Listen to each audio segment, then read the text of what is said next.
Em nome de Jesus, abençoando, Pai. Te agradecemos, Senhor, por mais esse momento. Amém. Aleluia. Passa a palavra. Salve os irmãos com a paz do Senhor. Amém.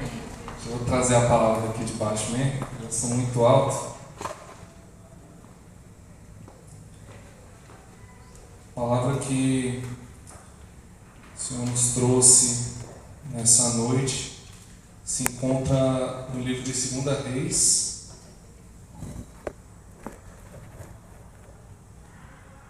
capítulo 20, apenas o verso 19. 2 Reis 19. 2 Reis 20, verso 19.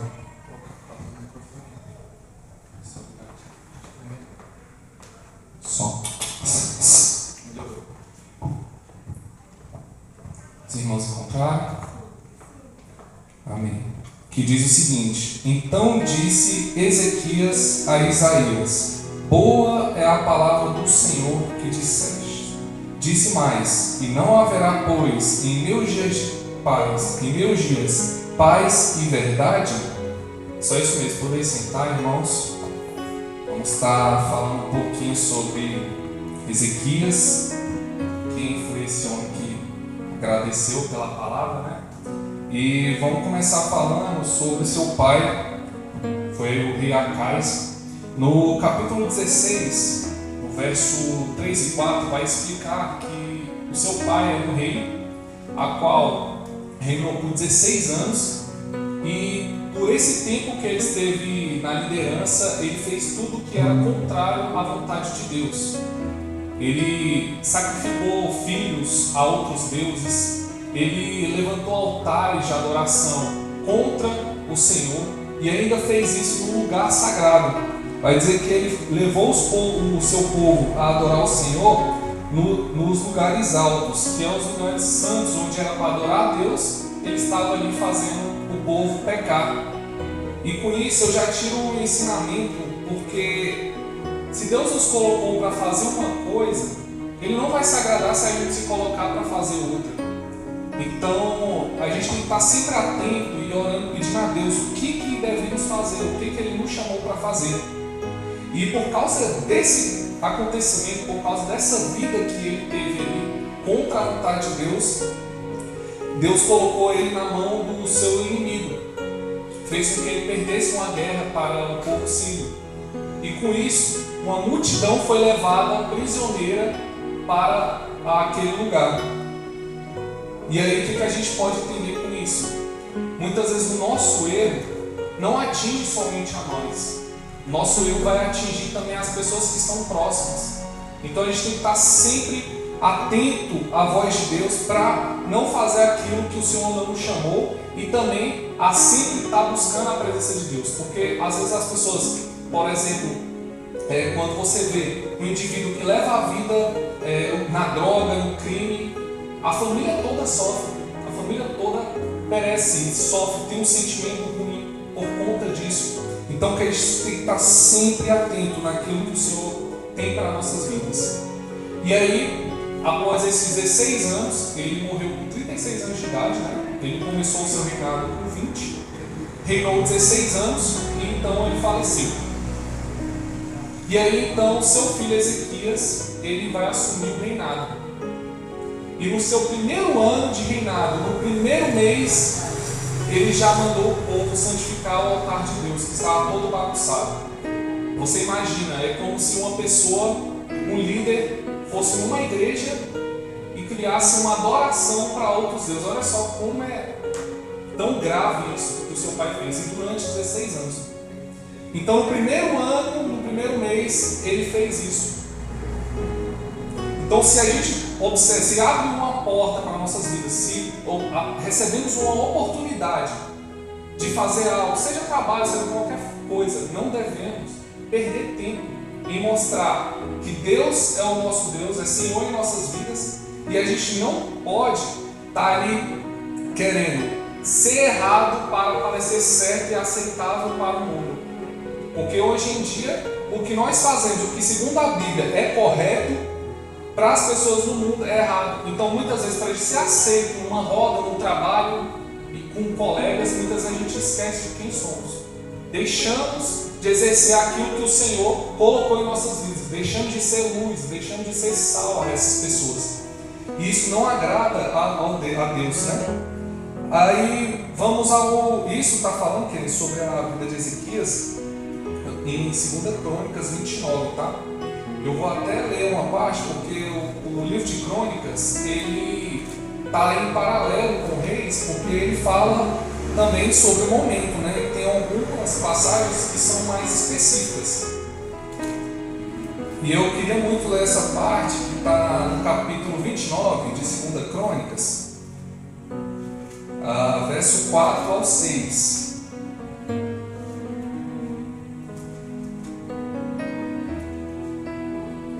Que fala o seguinte: E trouxe os sacerdotes e os levitas e os ajuntou na praça oriental. E lhes disse: Ouve-me, ó levitas, santificai-vos agora, e santificai-vos a casa do Senhor, Deus de vossos pais, e tirai do santuário a imundícia. Porque nossos pais transgrediram e fizeram o que era mal aos olhos do Senhor nosso Deus, e o deixaram, e desviaram o rosto do tabernáculo do Senhor, e lhe voltaram as costas. E aí o que é mais interessante é que no verso 17 desse mesmo capítulo vai dizer que 16 dias, com 16 dias de trabalho, o altar foi santificado. Eu vou até repetir o que foi dito. Levaram 16 dias para santificar 16 anos de pecaminosidade, de pecado. Então isso é muito interessante, Cristo, porque o que a gente traz nos nossos dias? Não importa quanto tempo levamos para nos render a Cristo, quanto tempo levamos para tomar uma posição para servir a Cristo. É como o exemplo do Filipe falando, que a gratidão que ele sentiu em seu coração pelo fato de hoje estar aqui falando de Deus. Porque muitas vezes a gente lembra de onde a gente veio, de onde que o Senhor nos tirou. Mas Ezequias, e junto ao povo de Deus, precisou de apenas 16 dias para poder santificar o altar. Então o Senhor está dizendo que rapidamente, quando nós decidimos abrir o nosso coração, o Senhor entra em nós e faz uma nova obra em nossas vidas, nos dá um novo nome. Somos dedicados a fazer aquilo que o Senhor Deus, isso pela misericórdia dele, porque por nós não conseguimos. E aí, seguindo ao texto que a gente está falando hoje, no capítulo 18 de 2 Reis, deixa eu achar aqui, porque não é aqui. A partir do verso 20, o que vai acontecer? Pouco tempo depois que já tinha santificado o altar, Ezequias ele já estava com a vida santificando o seu povo, levando as pessoas ao caminho correto a adorar o Senhor. Senaqueribe, que é um rei da Síria, ele mandou o seu oficial mensageiro até Ezequias para poder afrontá-lo, para poder afrontar não só a ele, mas também a Deus. Porque ele falava que a fama que ele tinha pelo conhecimento de guerras era só falácia. Então o que ele estava dizendo? Ele estava falando o seguinte: essa fama aí que você tem de conhecer a palavra de Deus, esse conhecimento que você tem, isso aí é tudo balela. Rapidinho você desvia, rapidinho você cai. E aí, muitas vezes acontece com a gente, né? Eu não sei se já aconteceu com vocês, mas já viu o mensageiro de Satanás vir afrontar a minha vida. A gente coloca assim, né, mensageiro de Satanás, porque são pessoas impulsionadas pelo inimigo para nos afrontar, para nos tirar da paz de Deus. Mas, da mesma forma, o Senhor também tem seus mensageiros. E o que Ezequias fez? Ora, quando vem uma pessoa afrontar a gente, nos tirar do sério, a nossa vontade é o quê? É de atacar essa pessoa, de xingar essa pessoa toda e perder a graça. Porque aquela pessoa está ferindo a gente não quer ser ferido. Ou ferindo uma pessoa que a gente ama. É muito ruim quando vem essa situação. Mas o que Ezequias fez? Ele se calou no verso 36, no capítulo 18. Ele se cala e pede para o povo se calar também. É muito bonita essa atitude dele, porque vindo de um rei, recebendo a afronta de outro rei, apontando o seu Deus, ele já iria declarar guerra e atacar esse povo e mostrar. Eu vou te mostrar quem é que conhece de guerra aqui. Se é falasse, eu vou mostrar como eu sou bom na guerra e vou matar vocês tudo. Mas não, ele se calou e pediu para o seu povo se calar também. Capítulo 19, no capítulo 19, verso 1, ele vai fazer o quê? Aconteceu que Ezequias, tendo ouvido, rasgou as suas vestes, se cobriu de pano de saco e entrou na casa do Senhor. Queridos, essa atitude é algo que a gente tem que aprender muito. Ele está ali, ao invés de atacar, de poder responder na mesma altura, ele se calou, ele, trazendo para os dias de hoje, entrou no seu quarto, fechou a porta e falou com Deus. Porque é isso que o Senhor nos fala. Orar ao Senhor no secreto, porque o Senhor te responderá. É isso que nós devemos fazer quando vier a afronta, quando vier o ataque em nossas vidas. Temos que nos calar, por mais que doa. Jesus fala que devemos oferecer a outra face quando bater em uma. É isso que está falando, devemos nos prostrar diante do nosso Deus e confiar que Ele é o Deus que nos responde. E aí o que acontece? Logo depois disso, o Senhor manda o profeta Isaías até ele para trazer a resposta. Porque o Senhor Deus, Ele ouve as nossas orações. Ele está vendo tudo que nós estamos passando, tudo que acontece nas nossas vidas, e também está vendo qual atitude nós estamos levando diante da situação. Então, por ele ter se prostrado diante de Deus, ter se humilhado aos pés do Senhor e clamado misericórdia a Deus, o Senhor mandou seu mensageiro. Então, da mesma forma que vem pessoas usadas pelo inimigo para nos afrontar, o Senhor também manda os seus mensageiros para falar conosco, para trazer uma resposta de Deus. E no verso 32 ao 35 é a resposta que Isaías vai trazer. Vai trazer ali para Ezequias, dizendo que nenhuma flecha entraria na cidade e nem causaria destruição. Eu vou repetir o que eu acabei de falar. Da mesma forma que muitas vezes você quer atacar e você recua e vai aos pés do Senhor, Deus vai te responder e nenhuma flecha vai chegar à nossa casa. Então não devemos nos preocupar, queridos, com a afronta, com o tamanho da afronta ou até mesmo com o tamanho do nosso problema. Qual é o problema que nós estamos enfrentando hoje? Será se é a mágoa que temos a ponta de uma pessoa para nós, ou será se é pelas dívidas, se é pelo nosso casamento, será se é pelo nosso trabalho? O que é que tem nos afrontado? Nós temos que entrar no nosso quarto e clamar ao nosso Deus. Ezequias entendeu que o seu lugar de escape, a provisão da vida dele era aos pés do Senhor, era clamando ao Senhor, e Deus respondeu.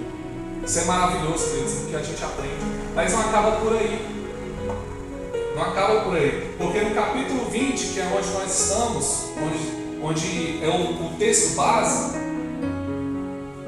o que acontece? Ele sucumbiu e adoeceu. Ezequias teve uma doença mortal. A partir do verso 1 já fala isso.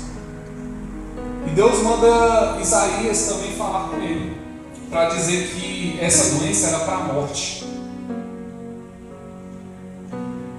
E aí a gente se coloca numa posição, queridos, de pensar, meu Deus, pouco tempo o Senhor mandou o profeta trazer uma mensagem de que nada de ruim aconteceria conosco, nem comigo. Agora o Senhor está mandando o mesmo profeta falar para mim que essa doença que eu tô, essa gripe que eu tô sentindo é para minha morte. E aí a gente já vai logo murmurar aos pés do Senhor, não é verdade? Mas ele não fez assim não, queridos. Que sabedoria tinha esse homem? Ele foi clamar aos pés do Senhor. E ele pediu para que Deus revertesse essa situação. O que você aprende com isso, queridos? Deus, ele é o mesmo Deus que te livra da tempestade. Ele te livra da situação ruim. Mas Deus é também que permite você estar na situação difícil, mas Ele muda o quadro que você se encontra. Quando os discípulos estavam com Jesus no meio do mar e veio a tempestade, Deus ele tinha poder para poder impedir que chegasse essa tempestade e causasse medo neles, mas não, permitiu que eles passassem pela tempestade e acalmou o mar.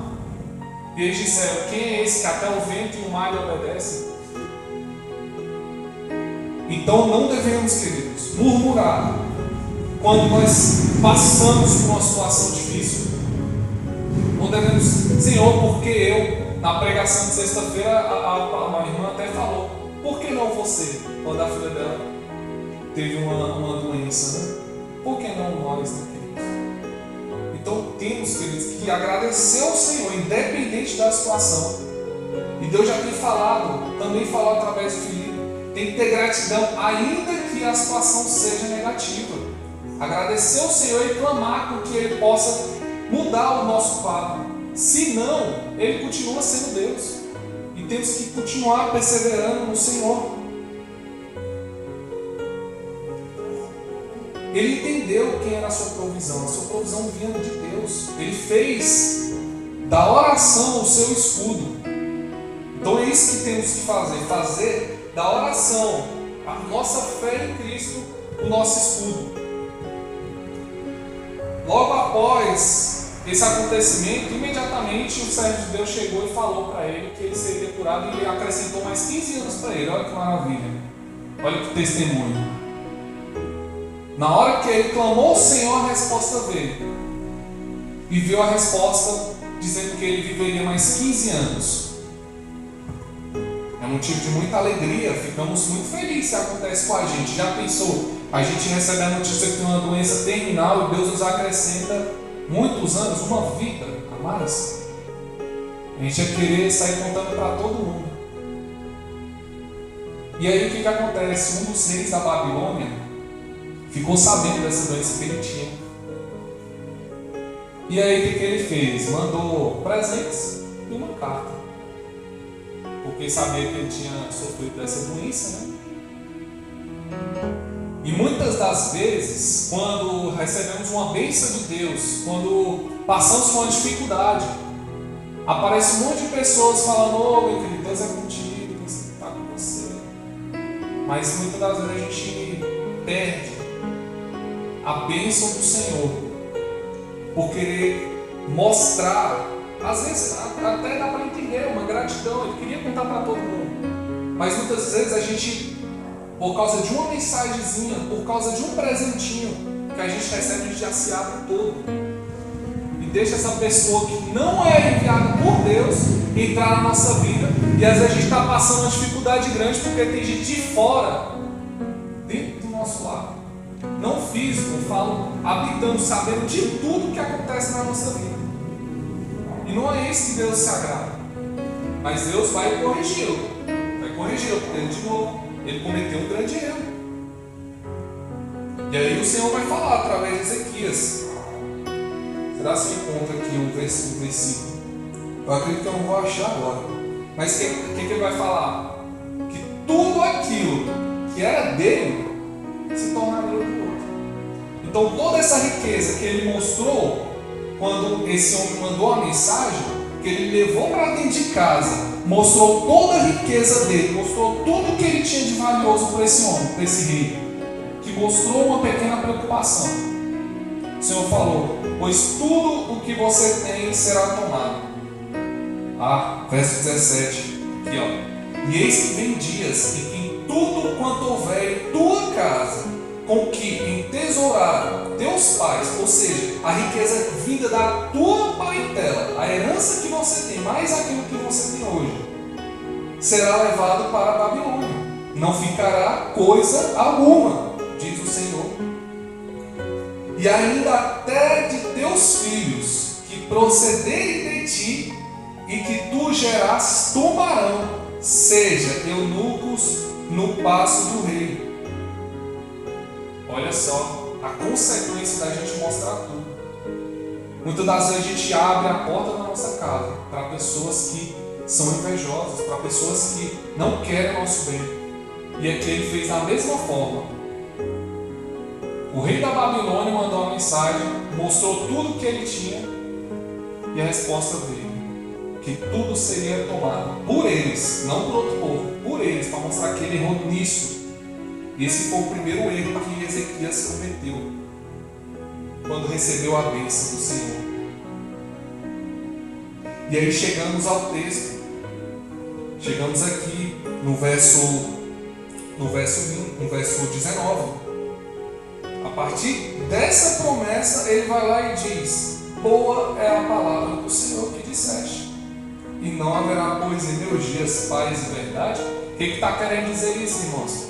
Ele está falando assim: ó, essa promessa que você trouxe para mim, Ezequias, de que tudo seria tomado, ó, estou nem aí, porque não vai vir na minha época. Enquanto eu estiver vivo, vou ter paz. Vai ser tudo o povo que vier depois de mim. Olha só o egocentrismo na vida dele. Ele, querendo esbanjar o que tinha, não reconheceu o seu erro, não se preocupou com a geração que viria, simplesmente pelo fato de que não ia acontecer com ele, ele se alegrou. Ora, em meus dias haverá paz. E é um erro muito grande, queridos, mas nós também fazemos isso. Nós também cometemos esse mesmo erro. Como, por exemplo, muitas das vezes a gente não se dedica a se santificar, a buscar a presença do Senhor, porque, hoje não tem culto mesmo, hoje eu não vou fazer isso mesmo. Ou então, eu já tive uma vida em comunhão por muito tempo, não preciso continuar. Queridos, se a gente não quer se santificar, não quer buscar o Senhor por nós, vamos fazer pelos futuros, pelos que vão vir, pelos filhos que ainda podemos ter, ou pela próxima geração. Vamos honrar o nome do Senhor para que não venha a consequência depois de nós.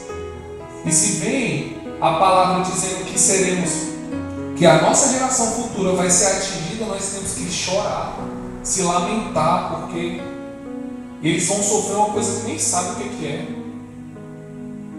E aqui eu abro um parênteses, porque, olha só, eu tenho um pai que não andou nos caminhos do Senhor, da mesma forma que Ezequias, tinha o seu pai atrás.